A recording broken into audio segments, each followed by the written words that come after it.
भव्य जीवात्मा, हम सभी लोग भव्य हैं। हम सभी लोग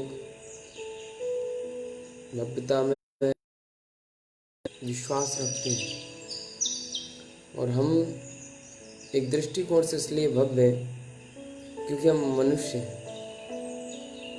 हमारे जीवन का प्लस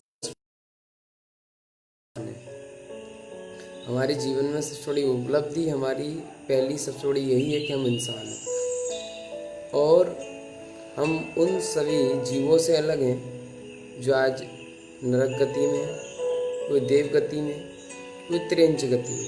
त्रियंच गति यानी कि पशु पक्षी जानवर, हम सबसे अलग हैं, हम सबसे भिन्न हैं और हम फिर भी उन्हीं की तरह जी रहे हैं।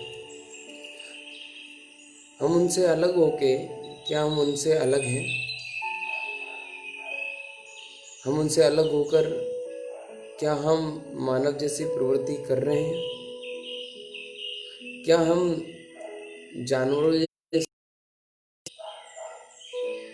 क्या हमारे रहना खाना पीना ये जानवरों जैसा नहीं है कुछ लोगों का? मैं सभी को पॉइंट नहीं कर रहा, परंतु कुछ उन लोगों के लिए पॉइंट कर रहा हूँ जो लोग अपनी इस अवस्था को, अवस्था यानी कि पर्याय, मानव जन्म, मानव पर्याय, मानव अवस्था, इंसान की श्रेणी में आने के बाद भी क्या हम देखें, क्योंकि हमारा विवेक मर चुका है। कल मैंने बोला था कि विवेक के बगैर जीवन बकवास है, बेकार है। और जब हम खुद की ओर आते हैं तो हम पाते हैं कि हम कितना अपने आप में अलग फील करते हैं जानवरों से। देखो बेचारों को, मैं देख रहा हूँ, यहाँ मैं बैठा हूँ, अभी बाहर मुझे एक कुत्ते की आवाज़ सुनाई दे रही है। मैं यहाँ बैठा हूँ, बाहर मुझे कुत्ते की आवाज़ सुनाई दे रही है। अपन उस कुत्ते से भी चिंतन कर सकते हैं। हमारे घर के आसपास कुत्ते रहते हैं, कई लोगों को कुत्ते पालने का शौक है। याद रखना, आज तुम उसे पाल रहे हो, कल के दिन वो तुम्हें पाल लेंगे। आप आज उसे खिला रहे हो, आप कहते हैं ना, कई लोग कहते हैं कि हम कुत्ता इसलिए घर पे पालते हैं कि हम उसे, एक व्यक्ति को जीवन का सुख दे रहे हैं। बांध के सुख नहीं दिया जाता, छोड़ दो उसे, खुला रखो। काट लेगा तो काट लेगा, घर में मत पालो। बाहर के जितने भी हैं, तुमको दया करनी तो कर सकते हो। खैर, अपन लोग उसी पॉइंट पे आते हैं कि व्यक्ति जानवर बन चुका है इंसान बन के, क्योंकि संसार के जो सुख है ना, वो आत्मा के लिए बहुत दुखदायी है और संसार के जो दुख है ना, वो आत्मा के लिए बड़े सुखदायी हैं। हम सत्यता नहीं जान पाते लोग। आज मैं सत्य बताऊं तो बाहरी सुख में ही मर रहे हैं, उनको बाहरी सुख में ही सुख मिल रहा है। मैं अक्सर बोलता हूं कि जब कोई मेरे पास आता है, जब कोई मुझसे मिलता है, कई लोग हैं जिनके ऐसे भाव रहते हैं, वो कहते हैं भैया जी हमें आप जैसा बनना है, हम आपके साथ जीना चाहते हैं। कई लोग मिले इस बीच के समय में हमारे, मैंने उनसे कहा यू आर मोस्ट वेलकम, बहुत अच्छी बात है, परंतु मैंने उनसे एक चीज बोली, मैंने कहा यहाँ संसार के सुख नहीं है मेरे पास, परंतु आत्मा के सारे सुख हैं। तुम्हारे अंदर अगर संसारी दुखों को झेलने की क्षमता हो तो यू आर मोस्ट वेलकम। और हर मोक्ष मार्गी से मैं यही कहता हूँ, जो साधना के पथ पे, उससे ग्रस्त मार्ग के लिए भी बोलूँगा, जो साधना के पथ पे है, कभी भी साधना के पथ पर इस दृष्टिकोण से मत जाना कि लोग हमें मान देंगे, सम्मान देंगे। इस दृष्टिकोण से कभी नहीं जाना कि लोग तुमको अच्छा जानेंगे। इस दृष्टिकोण से भी नहीं जाना कि लोग तुमको अच्छे तरीके से कहीं रहने के लिए देंगे, कहीं खाने के लिए देंगे, कहीं उठने के लिए देंगे, कहीं पीने के लिए देंगे। जो ये सोच के जो मोक्ष मार्ग पे आता है वो मोक्ष मार्गी होता ही नहीं है, क्योंकि मोक्ष मार्गी जीव आत्मा का सुख नहीं देखता। वो क्षमा चाहूंगा, संसार का सुख नहीं देखता, आत्मा को सुख देखता है। संसार का सुख नहीं देखता, वो आत्मा का सुख देखता है। और आत्मा ही तो अजर अमर है। इस चीज को हर धर्म में व्याख्यात किया गया है कि आत्मा का सुख, शारीरिक सुख अपने आप दे देगा जब हम आत्मा में संतुष्टि की ओर बढ़ेंगे। मैं कहता हूँ ना कि दुख हमें एक्सेप्ट करना चाहिए। क्यों? आत्म संतुष्टि के लिए, कि हाँ ये मेरा वो कर्म का उदय है जो मैंने कभी किया होगा, ये मेरी वो अवस्था है जो मैंने कभी किसी के लिए उत्पन्न की होगी। मित्रों, हम जब तक कर्म सिद्धांत को नहीं जानेंगे तब तक सुख और दुख को कभी नहीं समझ पाएंगे। क्योंकि सुख क्या है और दुख क्या है, ये संसार के कारण ही है। पर राग ही दुख का कारण है, पर राग ही दुख का कारण है। अब पर राग दुख का कारण कैसे है? हम किसी व्यक्ति से सुख नहीं लगा रहे, मतलब किसी व्यक्ति से राग नहीं लगा रहे, हम किसी एक वस्तु से राग लगा रहे हैं। अब वो क्या हमसे उल्टा सीधा बोलेगी? वो बोलेगी तो है नहीं, तो हमें वो दुख कैसे दे सकती है? वो भी तो पर का राग है। हम बता रहे ना कैसे देगी। वो इस प्रकार से दुख देगी आपको कि आपने एक चाहत अंदर अपनी पैदा कर ली, जिसे जैन धर्म में स्पर्शन इंद्री बोलते हैं। कूलर, पंखा,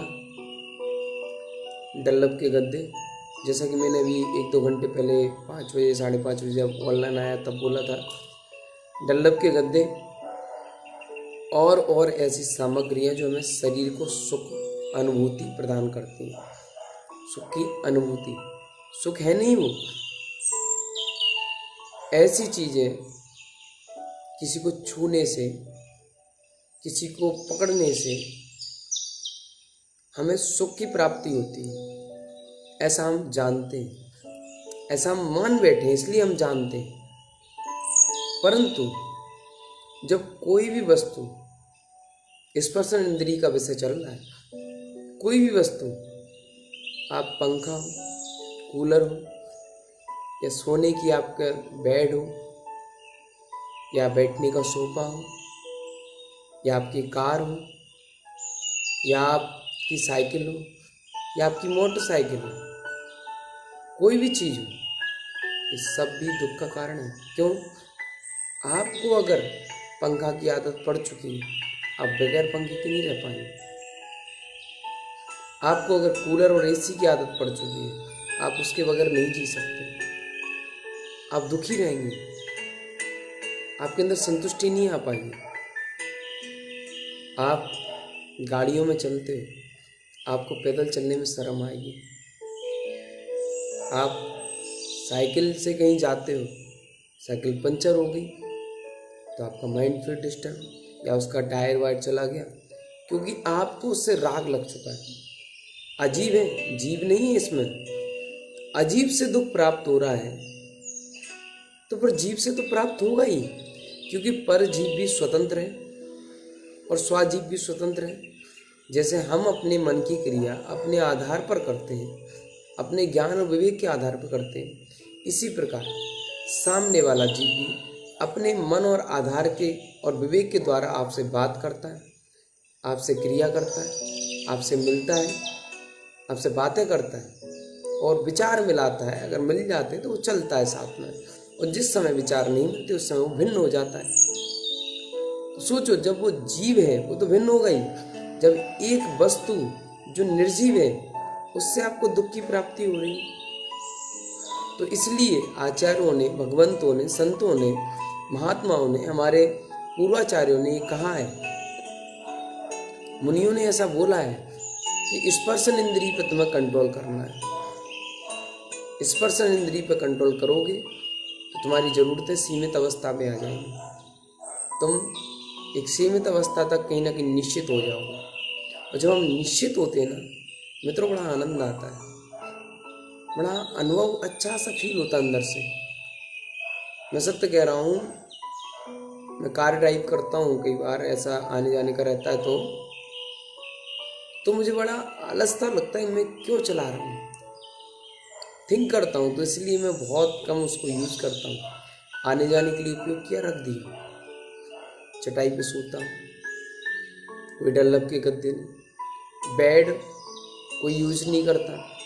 तखत ऐसे रहते हैं ना नॉर्मली, जिन पर कुछ बिछा नहीं रहता, उन्हें उपयोग में अगर कोई दे देगा तो कर लेंगे, नहीं ज़मीन है, ज़मीन पे लेटने का शौक है, कोई दिक्कत नहीं। क्यों? क्योंकि हमें शारीरिक सुख से दूर जितनी होंगे उतना आत्मिक सुख में आते जाएंगे। हम सबसे बड़ी प्रॉब्लम यही है हमारे जीवन में कि हम अपनी ज़रूरतों को सीमित नहीं कर पाए। आज लॉकडाउन में मैंने एक दिन, जब पत्रकार साहब थे उनसे मैंने चर्चा में बोला, एक दिन मैंने उसमें बोला भी कि आज हम लॉकडाउन में इतने परेशान हो गए थे, कई लोग तो इतने जाना, कई लोग डिप्रेशन में चले गए थे, कई लोग इतना सोचने लगे थे, हाय हम ये नहीं कर पा रहे, हम वो नहीं कर पा रहे, हम वहाँ नहीं जा पा रहे, हम यहाँ नहीं जा पा रहे, ये क्या है? ये पर से चाहत का ही कारण था कि हम बेचैन थे। और मेरे लिए लॉकडाउन हो या ना हो बराबर है। क्यों? क्योंकि जब लॉकडाउन नहीं था तब भी मैं नॉर्मली इसी प्रकार से रूम में एकांत में अपने में रहता था, तो मुझे कोई ऐसा आकुलता व्याकुलता नहीं हुई कभी कि हाँ, मुझे तो पता भी नहीं चला कि लॉकडाउन कब निकल गया। क्यों पता नहीं चला? पता है, क्योंकि मैं अपने में था। परंतु उनसे पूछो जिनसे पर में इतना राग लगा था, जिन्हें संसार का इतना सुख मिल रहा था पहले से, शुरू से, जिसकी उनने अपने जीवन में हैबिट पाड़ चुके थे। तो मित्रों, ऐसी हैबिट्स नहीं डालनी चाहिए, ऐसी हैबिट्स हमें अपने जीवन में नहीं लानी चाहिए, ऐसी आदतें नहीं पाड़नी चाहिए जो दुखदाई हों। तो शुरू से ही क्यों ना हम विरक्त भाव में जिए। याद रखना, जितने भी बड़ा बिजनेसमैन, मैं शाम को भी बोला, फिर से बोल रहा हूँ, जितने भी बड़ा बिजनेसमैन होता है वो अपनी हैबिट्स को काबू करके चलता है, वो अपनी हर चीज़ को काबू करके चलता है। क्योंकि अगर वो उसे काबू नहीं करेगा उसके बिजनेस पर प्रभाव पड़ेगा, वो उसे काबू नहीं करेगा उसके अंतरंग का विचलितता उत्पन्न हो जाएगी। कैसे? कि उसे कहीं जाना है, कोई बिजनेस डीलिंग है या कोई इसका बिजनेस का कोई रिलेटिव कोई काम है, उसको वहाँ पहुँचना है, और पहुँच गया। अब उसे आदत पड़ी हुई है कूलर और पंखे की, उसे आदत पड़ी हुई है सोफा सेट पे बैठने की, उसे आदत पड़ी हुई है सुख सुविधाओं की। मित्रों, वो वहाँ रुक पाएगा? अगर रुकेगा भी तो उसका मन नहीं लगेगा, और वो जितने टाइम उसका मन विचलित रहेगा ना, उतने टाइम में अगर वो कुछ माइंड सेट करके भी आया होगा तो वो पूरा भूल जाएगा, और जब सामने डील करने जाएगा तो पूरा सिस्टम बिगड़ जाएगा उसका। इसलिए बड़े से बड़ा बिजनेसमैन कहते हैं, जितना बड़ा व्यक्ति जितनी संघर्षों को देखता है वो उतना सरल होता है। क्यों सरल होता है? जिन्हें जायदाद या विरासत में कोई बिजनेस मिलता है उनका तो मैं नहीं कहूँगा, परंतु जिन्होंने जीरो से हीरो तक का सफ़र तय किया है वो व्यक्ति हमेशा सरल स्वभावी रहेगा। ये सत्य है। व्यक्ति भले ही कहता रहे कि इसको घमंड है, ये है, क्योंकि वो किसी से ज़्यादा मतलब नहीं रखता। सरल स्वभावी भी किसी से ज़्यादा मतलब नहीं रखता। आप उससे बोलोगे, विनम्रता से आपसे बात करेगा। आप उससे बैठ के कोई बात करोगे तो बात करने से पता चलता है। सरल स्वभावी घमंडी लगता है कई बार। हम सत्य बता रहे हैं, कई बार हमको सरल स्वभावी जीव ऐसे लगते हैं, अरे इसे तो किसी से मतलब ही नहीं, ये अपने आप को जाने क्या समझता है। नहीं, वो क्या नहीं समझता, वो अपने आप को कुछ समझता है। वो कुछ समझता है कि मैं एक जीव हूँ, संसार से उतना मतलब नहीं रखना। विरक्ति व्यक्ति को एक महानता की ओर ले जाती है। तो संसार के जो सुख है वो आत्मा का महादुख है। संसार का कोई भी सुख आप हैबिट में लाओगे वो आपके लिए दुख होगा। मैं सत्य कह रहा हूँ। मैं आपको एक बात बताई देता हूँ। ये मैं ऑनलाइन जो आता हूँ ना, तो ये भी एक दुख का कारण है। एक बार मेरे साथ घटना घटी कि अभी बीच में नेटवर्क नहीं आ रहे थे, तो बीच में मेरे माइंड में एक थॉट आ गया, अरे नेटवर्क क्यों नहीं आ रहा, मुझे ऑनलाइन आना है, मुझे लोग इंतजार कर रहे होंगे, लोग वेट कर रहे होंगे। मित्रों सोचो, कई बार मैं ऐसे थॉट्स में आया तो विचलितता अंदर से उत्पन्न हुई। क्यों? मेरा राग आप लोगों तक कुछ पहुंचाने का है, भले ही वो अच्छी बात पहुंचाने का है, परंतु राग तो है ना। तो उतने राग के कारण मैं विचलित हो गया उस समय। फिर मैंने चिंतन किया, अरे मैं तो ऐसा क्यों कर रहा हूँ, ये तो पुद्गल है। तो मैंने उस समय कंट्रोल किया, स्वयं के ऊपर प्रयास किया, कंट्रोल किया, तो खुद के ऊपर कंट्रोल कर लिया, मैंने कर लिया। फिर मुझे कोई फर्क नहीं पड़ा। फिर मैंने चिंतन किया, सामायिक में बैठा था, ध्यान में बैठा, तो चिंतन कर रहा था मैं कि अरे मैं कहाँ चला गया, मैं लोगों को ज्ञान देने वाला हूँ नहीं, क्योंकि व्यक्ति स्वयं में ज्ञानी है। मैं तो एक निमित्त हूँ, जो कोई मेरी बात कहीं किसी के माइंड में आ गई तो वो स्वयं ही बदलेगा, मैं किसी को बदलने वाला नहीं हूँ। जब मैंने ऐसा अनुभव स्वयं में किया, जब मैंने इसी बात को धारण किया, तो मुझे सुकून मिल गया। सो आप कभी भी किसी भी टाइम जब लगता है कि नेटवर्क है, उस समय ऑनलाइन आ जाता हूँ। ऐसी भी आस नहीं रखता कि आप लोग मुझे वेट कर रहे होगे, नहीं, क्योंकि ये रिकॉर्ड हो चुका है, बाद में देख सकते हैं। परंतु मेरा और समय तो बच गया ना। एक सिस्टमेटिक कार्य भी होता है, मान, तो उससे राग का उत्पन्नता होती है। तो मित्रों, जब हम राग दुनिया से लगा बैठते हैं, जब भारी सुख की अपेक्षा रखते हैं, हर चीज की प्रक्रिया में जब ढल जाते हैं, तो हमको लगता है कि हम कुछ खो रहे हैं। पता है क्यों डरता है? व्यक्ति डरता है एक डर के कारण, क्योंकि उसे एक आस रहती है। उसे आस किससे रहती है? उसे आस रहती है अपने घर परिवार, दोस्त यार, संसार और जितने भी रिश्ते उसके हों, सबसे आस रहती है। व्यक्ति आएगा तो अनुरक्त हो जाएगा, स्वयं में खुद हो जाएगा। तो व्यक्ति का जो स्वभाव है, व्यक्ति का जो प्रभाव है, वो बाहर की क्रिया के कारण अभी दबा हुआ है, रुका हुआ है। उस प्रभाव को हमें निकालना पड़ेगा। अंदर जो होगा उसको निकालना पड़ेगा। जब तक नहीं निकालेंगे ना, कुछ नहीं हो सकता, कुछ नहीं हो सकता। कितना भी प्रयास कर लूंगा मैं, करूंगा जिज्ञासा, कुछ भी संपन्न सुधार दूंगा, फिर भी मैं आपको नहीं बदल सकता। व्यक्ति, मानव अपने आप को स्वयं बदलता है। संसार के सुख आत्मा के महादुख हैं, और संसार के दुख आत्मा का महासुख है। क्योंकि जिसे कहते ना, मैं कई बार ऐसी प्रक्रिया डिसीजन ले लेता हूँ कि मैं निश्चिंत रहता हूँ। क्यों? मुझे कुछ खोने का डर नहीं है। जिसको कुछ खोने का डर रहता है ना, वो व्यक्ति कुछ नहीं कर पाता। बगावत वही व्यक्ति करता है जिसके अंदर बनावट नहीं होती। और सच्ची बगावत वही कर सकता है। सच्ची बगावत कौन करता है? जिसे कुछ खोने का डर ना हो। क्योंकि बगावत वही कर पाएगा जो किसी के दबाव में नहीं होगा, जिसे कहीं से ब्लैकमेल नहीं किया जा सकता, जिसे कहीं से कोई पॉइंट देकर दबाया नहीं जा सकता। वही बगावत कर सकता है, वही क्रांति ला सकता है।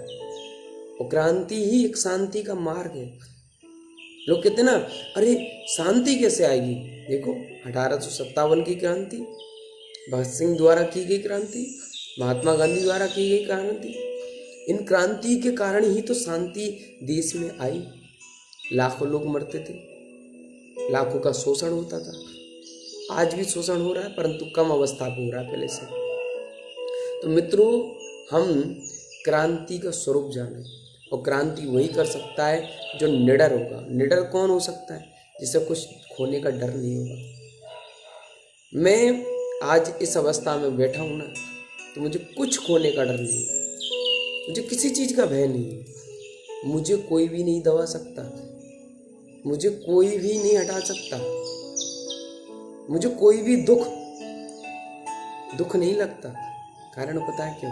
क्योंकि मैं उसे अपना समझता ही नहीं, मैं मानता ही नहीं ये मेरा दुख है, क्योंकि मुझे संसारी सुख से कोई लगाव नहीं है। जाना शब्द बोला है, कहने का तात्पर्य अगर संसारी सुख से बिल्कुल लगाव नहीं होता तो मेरे पास तो कपड़े भी नहीं होते, ये माला भी नहीं होती, घड़ी भी नहीं होता, मोबाइल भी नहीं होता। यानी कि संसारी सुख से मुझे कम लगाव है। लगाव तो है, नहीं होता तो मोबाइल नहीं होता, आप लोगों से बात नहीं कर रहा होता, मेरे भाव नहीं होते। संसारी सुख बहुत गहराई तक है, इसलिए जितना उससे विरक्त हो सको, जितना दूर हो सके हो लो, क्योंकि यही समय है, यही वक्त है हमारे पास। क्योंकि हम इंसान बन चुके हैं, हमें मानव जन्म मिल चुका है। इस जन्म को हम सुधार सकते हैं, बना सकते हैं। मरना तो सभी को पड़ता है। कितने दिनों तक तुम इस संसार में एक कीमती चीज को पाओगे? और कौन सी चीज तुम्हारे लिए कीमती है, मुझे बताओ। मैं बताता हूँ कि वो बिल्कुल कीमती नहीं है। आप जिसे कीमती समझ रहे हैं ना, वो सिर्फ आपकी सोच है। सबसे बड़ी कीमती चीज तो आपके अंदर आत्मा बैठी हुई है, उससे बड़ा कीमती वर्ल्ड में कोई नहीं है। हमने उसको पाने की कभी प्रयास नहीं किया, क्योंकि हम संसारी सुख में लगे हुए हैं, सो हम उसको दुख दे रहे हैं। हमने कभी आत्मा के ऊपर विचार नहीं किया। याद रखना, आज हमने शरीर के कारण आत्मा को दुख दिया है, कल आत्मा के कारण शरीर को दुख मिलेगा। ये सत्य है, क्योंकि ये एक दूसरे के परस्पर है। हम क्या चाहते हैं? अच्छा अच्छा खाने के लिए स्पर्शन इंद्री, अच्छा अच्छा सुनने के लिए कर्ण इंद्री, अच्छा अच्छा देखने के लिए चक्षु इंद्री, अच्छा अच्छा सूंघने के लिए घ्राण इंद्री। इन 5 चीजों में हम इतने रक्त हो चुके हैं, इतने रक्त हो चुके हैं कि हम अपने आप को भूल चुके हैं। मित्रों, लोग ने, इस मानव ने अपने आप को दानव बनाने पर कोई कसर नहीं छोड़ी, क्योंकि जब उसने अपने पेट को कब्रिस्तान बनाने में कसर नहीं छोड़ी, तो व्यक्ति सोचो क्या कर सकता है और क्या नहीं कर सकता। हम सौभाग्यशाली हैं कि हम लोग ऐसी धरा पर हैं जहां हमारे लिए महापुरुषों का आलंबन मिल रहा है। नहीं, जाओ फॉरेनर्स जो रहते हैं ना, फॉरेन कंट्री में जाओ, विदेशों में जब आप जाओगे, वहाँ संस्कृति का नाम निशान नहीं है। वहाँ महावीर नहीं हुए, वहाँ राम नहीं हुए, वहाँ कृष्ण नहीं हुए, वहाँ बलराम नहीं हुए। हम तो कितने सौभाग्यशाली हैं कि हमको इंसान का जन्म मिल गया, उसमें भी भारत देश मिल गया। भारत देश में भी ऐसी जगह मिल गई जिस जगह हमारे पास धर्म कर्म करने का संयोग नियोग सब उपलब्ध है, और सम्यक दृष्टिकोण मिल गया। ये क्या आसान है? हर किसी को मिलता है क्या? नहीं। तो अब हम जो मिल गई है, पूर्व भव की जो पूंजी हमने जोड़ी थी, वो तो हमको मिल गई। अब उसे खर्च नहीं करना, अब उसे और बढ़ाना है। बढ़ाना कैसे? पुण्याश्रम करो, पुण्य को करते रहो। पुण्य कैसे होगा? अब लोगों को यही नहीं पता कि पुण्य किसे कहते हैं। अब व्यक्ति को कुछ भी कह दो, दया भावस्य पुण्यस्य, दया भाव ही पुण्य है। अब दया किसके प्रति? सबसे पहले स्वयं के प्रति दया करो। अरे ये तो मतलबीपन हो गया, स्वयं के प्रति भी कहीं दया करते हैं, हम अपने प्रति दया करेंगे तो हम मतलबी नहीं बन जाएंगे? ऐसे प्रश्न आने चाहिए। मित्रों, मतलबी तो हम हैं ही, कहाँ मतलबी नहीं है? अभी हम संसारी मतलबी हैं। बताओ, हम संसार के मतलब से मतलबी हैं। आत्मा के लिए जो मतलबी बनता है वो मतलबी नहीं कहलाता। मैं हमेशा कहता हूँ, मैंने पुस्तक लिखी थी रिश्तों का महत्व, मैंने उसमें कहा हर रिश्ते मतलबी के लिए, हर रिश्ते मतलब से ही मिलते हैं। रिश्तों का महत्व जानना है तो मतलब को समझना पड़ेगा कि हमारा उस रिश्ते से मतलब क्या है। बिना मतलब के तो कोई भी नहीं है। यहाँ हम सभी लोग कांटेक्ट करके आए हैं, एग्रीमेंट किया हम सभी लोगों ने। इस जन्म के पहले किया तो क्या हुआ? किया तो है भाव के द्वारा, भावना भाएंगे, क्रिया किएंगे। हमने पूर्व में जो किया इस जन्म में भोगेंगे। और कई बार ऐसा होता है इस जन्म का भी इस जन्म में मिल जाता है। तीव्र बंध है कि मंद बंध है, उस पर निर्भर रहता है। तो मित्रों, मैं जो भाव रखता हूँ वो एक ही भाव रखता हूँ कि पंचेंद्रिय के जो विषय हैं उन पर हमें पॉइंट करना है। हम जीवन के हर बड़े से बड़ा मुकाम जीत जाएंगे, बड़े से बड़ा लक्ष्य पा जाएंगे। अब वो कैसे पता करें हम कि ये मुकाम सही है, ये गलत है? इसके बारे में मैंने एक बार वीडियो बनाया है, उसे आप सुने और जाने। मित्रों, मैं सत्य बता रहा हूँ कि हम जब तक अपने आप के दृष्टिकोण में नहीं आएंगे तब तक हम कुछ नहीं कर पाएंगे। संसार के सुखों से हमें विरक्त एक न एक दिन तो होना पड़ेगा। आज तुम नहीं होगे, कल के दिन तुम्हारे कर्म तुमको कर देंगे। देखा ना कई अमीरों को गरीब बनते हुए, और वो पहले से ही अमीरपन में भी गरीबपंती की तरह जिए, तो उनकी अमीरी को भी एक सात्विकता कही जाएगी। देखा है मैंने कई ऐसे गरीबों को, बेचारों को, जो बेचारे बड़ों बड़ों को देखकर लालायित हो जाते हैं, उनसे प्रभावित हो जाते हैं। उनके जैसा बनने की होड़ में संघर्ष उनका नहीं देखते, उनका संघर्ष नहीं देखते, बिना संघर्ष देखे उनके बनने जैसा प्रयास करते हैं, फिर मिट जाते हैं। असफलता हमारे कारणों से, सफलता हमें अपनी ओर जानने से। मैंने जैसा चूंकि आपसे बोला कि मुझे अब कोई दुख नहीं होता, मेरे आंखों से कभी आंसू नहीं निकलते। और शायद ही किसी ने देखा हो, एक बार बस अपने प्रभु पार्श्वनाथ जिनको मैं स्नेह करता हूँ, एक ही से प्रेम है, एक ही से स्नेह है, जिसने मेरी आत्मा का कल्याण करने के लिए मुझे ज्ञान दिया, ध्यान दिया, विज्ञान दिया, जो इस जन्म के पहले मिला, इस जन्म में ही मेरे साथ है। तो मित्रों, मुझे डर नहीं लगता, क्योंकि मुझे कुछ खोना नहीं है। क्योंकि खोने के लिए जिस पे जो रहता है वो व्यक्ति डरता है, और जो डरता है वो कुछ नहीं कर पाता। अब खोने के लिए क्या है हमारे पास? हम हमेशा संसारी सुखों को खोने से डरते हैं, इसलिए हम कुछ नहीं कर पाते। अगर हम कोई फैसला लेते हैं, कोई डिसीजन लेते हैं, तो हम सजग नहीं होते अपने ऊपर। हम डरते हैं कि अगर हमने ये फैसला लिया तो हम ये खो देंगे। मित्रों, जो रिस्क नहीं ले रहा, मैंने एक दिन इसके ऊपर भी बोला था, जो व्यक्ति रिस्क नहीं लेता वो दुनिया का सबसे बड़ा रिस्क ले रहा है।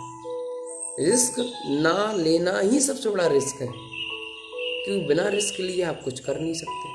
और रिस्क का तात्पर्य जो होगा सो देखा जाएगा, परंतु रिस्क भी उस साइड में लो जिस साइड में तुम्हारी विजय होने की चांस ज़्यादा है। पहले परख लो कि मार्ग कौन सा अच्छा है। जैसे कि मैंने परखा कि मेरा मोक्ष होना तय है, आज नहीं तो कल आएगा जरूर वो पल, है ना, जब मेरी जीवात्मा जाएगी संभल, जरूर आएगा वो पल, क्योंकि मैंने तय किया है। और तय तो तय जो है सो है, ऐसे तय नहीं किया जा सकता। जब व्यक्ति कुछ खोने के लिए डरता है तो कुछ नहीं कर पाता। और मोक्ष मार्गी और ग्रस्त मार्गी भी कभी भी डरता नहीं है। ऐसा ग्रस्त मार्गी भी व्यक्ति कभी नहीं डरता जो ग्रस्त मार्ग में विवेकता को लेकर चलता है, श्रावकाचार के आधार पर चलता है। मित्रों, मुझे कोई खोने का डर नहीं है। क्यों? क्योंकि मुझे कुछ पाने की चाहत नहीं है। कभी भी लोग अगर पाने की चाहत रखते हैं तो उसके अंदर डर पैदा हो जाता है। किसी को मोक्ष की भी चाहत रहेगी तो मोक्ष नहीं प्राप्त कर पाएगा, ऐसा हमारे अरिहंतों भगवंतों ने कहा है। परंतु सत्यता क्या है? क्या सत्यता हमारी जो हम देख रहे हैं, वो पढ़ रहे हैं, जिनवाड़ी हो या कोई और स्वाध्याय हो, क्या उसी में? नहीं मित्रों, आज हमको ज़्यादातर ज्ञान मिथ्या रूप दिया जा रहा है। आज हमारी सोच से खिलवाड़ किया जा रहा है। आज हमारे दृष्टिकोण को बदला जा रहा है। आज हमें ऐसे प्रमाण देने की प्रयास किया जा रहा है जो प्रमाणित है ही नहीं, क्योंकि सबसे बड़ा प्रमाण तो आत्मा है, और उसका प्रमाण आज तक किसी ने दिया ही नहीं, क्योंकि वह स्वयं में प्रमाणित है। तो जो चीज़, जो वस्तु, जो क्रिया स्वयं में प्रमाणित है, उसे कभी प्रमाण देने का प्रयास नहीं करती हूँ कि मैं प्रमाणित करूँ। नहीं, समय अपने आप सब प्रमाणित करता चला जाता है। वो तो बस अपनी कर्म क्रिया, पुण्याश्रय पापाश्रय पर गौर करता है, मुझसे कभी कुछ गलत ना हो जाए और जो गलत हुआ उसका प्रायश्चित हो जाए, इस भाव में वो जीता चला जाता है। तो जैसा कि मैं कहता हूँ, मुझे कुछ खोने का डर नहीं, क्योंकि मुझे कुछ पाने की चाहत नहीं। इसी प्रकार जिस व्यक्ति को कुछ पाने की चाहत होती है, वो डरने का भी प्रयास अपने आप में करने लगता है। अब क्या खोगे बताओ। अब आप लोग कहते हो, अरे भैया मैं क्या, मेरा तो मेरा है, मेरा ये है, मेरा वो है।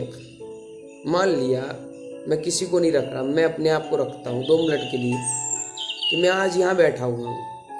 आज से 4 साल पहले मेरा जो जीवन शैली थी, मैं बाइक चलाता था, स्कूटी चलाता था, मैं कार चलाता था, तेज चलाता था, तो मेरा कहीं वहाँ इतने जीवों से राग जुड़ा हुआ था, मैं कई चाहते रखता था, मैं जाने क्या क्या व्यसन करता था।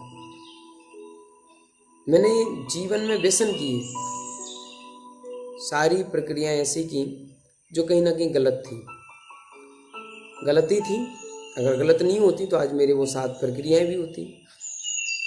तो प्रक्रियाएं मैंने गलत की, सारी प्रक्रिया होती चली गई, या ऐसा निमित्त संयोग बनता चला गया।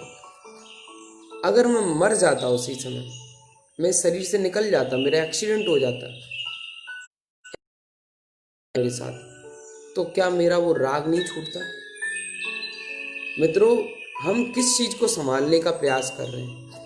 जो चीज संभलनी नहीं है, हम उसे संभालने का प्रयास कर रहे हैं। मैं सबको स्नेह प्रेम करता था, मेरे दोस्त यार परिवार घर द्वार संसार सभी को चाहता था और कुछ बनना चाहता था। क्या बनना चाहता था? झूठा बनना चाहता। झूठा कैसा? कहीं डांसिंग करना चाहता था, कहीं राजनेता बनना चाहता था, कहीं लगता था। तो ये जीवन के मेरे कुछ ऐसे अंश हैं, तो क्या मैं उनमें से एक भी बन पाया? नहीं। क्यों? क्योंकि वो सब झूठ था। मैं जो भी बनने वाला था वो सब झूठ था, क्योंकि वो मिटने वाला था, वो समझने वाला नहीं था, वो कुछ समय के लिए सुख था। मुझे डर था। मैं एक बार डांसिंग का ऑडिशन देने गया था और स्टार प्लस पे उस समय चला हुआ था, तो मैं दिल्ली गया हुआ था।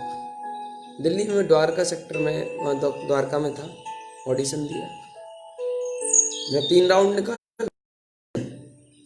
पूर्व पर्याय की बात यानी कि पूर्व अवस्था की बात बता रहा हूँ। 3 राउंड निकालने के बाद कुछ समय आगे चल के कुछ ऐसी क्रियाएं हुई, उसमें मुझे बाहर किया कि मैं रोने लगा।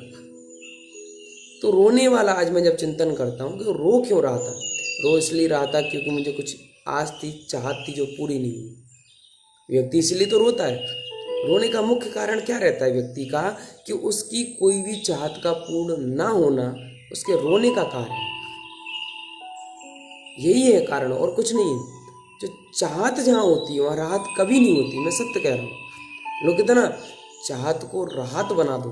कैसे बन जाएगी भाई चाहत और राहत? जिस चाहत से दुख मिलता है उससे सुख कभी नहीं मिल सकता। ये सब क्योंकि चाहे तुम्हारी कोई सोने की चाहत हो, पंखा में सोने की चाहत हो। आपने देखा कभी स्पर्शन इंद्री का आज मैं बखान कर रहा हूँ, आपने देखा धूप में कार्य करते हैं, मकान बनाते हैं। आपने देखा रोड बनाने वालों को जो धूप में डामर डालते हैं, डामर टप रहा है, डामर तप रहा है, रोड तप रही है, ऊपर से आसमान तप रहा है और हवा गरम गरम चल रही है, फिर भी लगे हुए हैं। और आपको पता है कि वहीं सो जाते हैं, वहीं लेट जाते हैं और बड़ा आनंद से, और उनकी नींद भी। कारण क्या है? ध्येय उनका कार्य रहता है, उनका ध्येय शरीर नहीं रहता। शरीर पे वो पॉइंट नहीं करते बेचारे, वहीं सो जाते हैं, वहीं लेट जाते हैं, थक जाते हैं। तो हम किस पे पॉइंट कर रहे हैं? हम क्या चाह रहे हैं? हम क्या देख रहे हैं? ये हमारे ऊपर निर्धारित करता है। स्पर्श इंद्री से हम जितना विरक्त होंगे, जितना विषय भोगों से दूर होंगे, उतने हम अपने करीब आएंगे, उतना हमें सुख की अनुभूति होगी। आप लोगों को मैं अभी कुछ समय पहले ही बोला, फिर से बोल रहा हूँ कि मेरा चेहरा, मेरे भाव, मेरी क्रिया, मेरे सारे संयोग प्रसन्नमय रहते हैं। क्यों? क्योंकि निश्चिंतता ही चैतन्यता की सबसे बड़ी दर्शायक है। कि जो व्यक्ति निश्चिंत रहता है वो अपने आप को चेतन अवस्था में देख लेता है। और चैतन्यता जैसा सुख कहीं नहीं है। स्वयं में आ जाना ही सुख है। दुख की क्रिया आपको पल पल मिल रही है, हर पल मिल रही है। खाना खाओ, रसना इंद्री की बात कर रहा हूँ। आप खाना खाने में आपको नमक कम मिल जाए, आप अपने घर में चिल्ला देंगे। आप अपनी पत्नी से, अपनी माँ से, या अपनी बहन से, या जिसने वो खाना बनाया है उस पर आप कुछ ना कुछ तो बोलेंगे। अगर आप माँ को ज़्यादा प्रेम करते तो मम्मी से बोल ही देंगे, मम्मी आज खाना में क्या बात है, आपने नमक ज़्यादा कर दिया या कम कर दिया। इतना तो कहेंगे ही। आपकी पत्नी होंगी, आप उसको प्रेम वात्सल्य से चिल्ला जाओगे। क्योंकि आपकी बहन होंगी तो दीदी से आप बोल दो, अरे दीदी ऐसे थोड़ी बनाया जाता खाना। तो ये क्या है? रसना इंद्री के वशीभूत होकर हमने कहीं ना कहीं एक क्रिया को बिगाड़ दिया। तो उत्तेजना आएगी। कारण क्या था? कारण था जिह्वा। कारण क्या था? जिह्वा यानी कि रसना इंद्री। हमने कई बार देखा है, हम लोग कई बार आहार करते हैं, हम लोगों के आहार में कई बार कड़वी वस्तुएं भी आ जाती हैं। हम लोग जब भोजन करते हैं, हम लोग आहार बोलते हैं, तो हम जब आहार करते हैं तो कई बार कड़वी चीज़ें आ जाती हैं। परंतु नहीं, जो जैसा है उसको मुख में आ गया तो ले लिया। कड़वी वस्तु आ गई तो आ गई, हम उसको नहीं निकालते। का उद्देश्य समझकर उसको ऐसा भेद ज्ञान लगाते हैं कि ये तो रसना इंद्री का विषय है, इसमें ही सुख देख रहा हूं मैं, खाने में ही मैं सुख। मैं बहुत बड़ा बेकार व्यक्ति हूँ। तो मैं नहीं देखता उस समय कड़वी है कि तीखी है। कई बार तो तीखापन भी हाई लेवल का हो जाता है। किसी ने नमक रख दिया तो ले लिया, नहीं रखा तो नहीं लिया। हम लोग ऐसे विरक्त भाव से जीते हैं, इस तरीके से अपनी रचना इंद्री पर कि जो सामने रखा है गड्ढा भर रहा है कि नहीं, खाना अंदर जा रहा है कि नहीं, हम मुख में नहीं देखते कि स्वाद है कि नहीं है। एक दिन का बात है, मैं आहार कर रहा तो हम भिंड में थे। तो जब मैं आहार करते करते उसमें ककड़ी रखी हुई थी हमारे थाली में, हमने उनको लिया तो ककड़ी कड़वी थी। मैं लेता चला गया। सामने दीदी थी, बोली इसको हम हटा ही दे रहे हैं, आप दूसरा ले लो। क्योंकि मेरा मुख का शुरू में जब मैंने लिया तो मेरा मुख का जो एक्सप्रेशन बोलते हैं ना उसे, थोड़ा सा चेंज हुआ। तो उनको लगा शायद यह ककड़ी कड़वी है, उनको फील हुआ। परंतु मैंने कहा नहीं, जो है सो है, रखी रहने दो। वो रखी रही। फिर मैंने उसी को खाया। मैंने इसलिए लिया उसको, मैंने कहा अगर मैं नहीं खाऊंगा, हालांकि वो झूठा हो जाता है, मेरे हाथ स्पर्श होने से झूठा हो गया, वो एक रीजन वो भी था। मैं झूठा नहीं छोड़ता, तो कड़वा हो गया तो क्या हुआ? ये तो अंदर जा नहीं चलेगा। स्वाद कहाँ तक है? स्वाद हमारे यहाँ तक है। रसना इंद्री कहाँ तक है? सिर्फ जिह्वा तक रसना इंद्री है ना। इसीलिए कहता हूँ मित्रों, हम कभी भी अपनी रसना इंद्री पर कंट्रोल नहीं कर पाए तो हम जीवन बर्बाद कर देंगे। मैंने शांति से खाया, लिया आहार, कड़वा था तो क्या हुआ? ले लिया। लेने के बाद जलपान किया। उन्होंने बाद में बोला आपने हटाने क्यों नहीं दिया? मैंने कहा ये बताइए, पंच इंद्रिय के विषय कारण दुख को मैंने क्या माना? मैंने जब शुरू में मुंह बनाया, थोड़ा सा कड़वा लगा तो मैंने उसी समय भेद ज्ञान किया। मैंने उसी समय माइंड लगाया अपना, अरे मैं इसी में सुख देख रहा हूँ जो 2 मिनट बाद मल बनने वाला है, और मुख में जाने के बाद मल ही बन जाता है। वो कैसे मल बनता है बताओ? आप मुख में कोई वस्तु डाल लें, अच्छे से अच्छा कोई भी केक लें, गुलाब जामुन लें, सत्य तो बोल रहा हूँ, घिन आएगी, परंतु एक यथार्थ बता रहा हूँ, उस अवस्था क्या है उसकी। आप खुद भी चिंतन करें कि आपके पास कटोरी में गुलाब जामुन है, आपके पास कटोरी में गुलाब जामुन है, अगर आपको उसमें सुख लग रहा है ना, तो सुख तो हमेशा रहता है ना, कभी खत्म नहीं होता। सुख यानी सत्य ही सुख है। तो इसका मतलब गुलाब जामुन को आप सत्य मान रहे हैं, क्योंकि आपको उससे क्या मिल रहा है, आपको उससे आनंद मिल रहा है। देखना, गुलाब जामुन आप लेना कटोरी में आप गुलाब जामुन लें। लेने के बाद आप उस गुलाब जामुन को खाएं, आपको स्वाद मिलेगा। अब उसको निगल और फिर से खाएं। खा सकते हैं क्या? बताइए, कितना घिन आएगा आपको।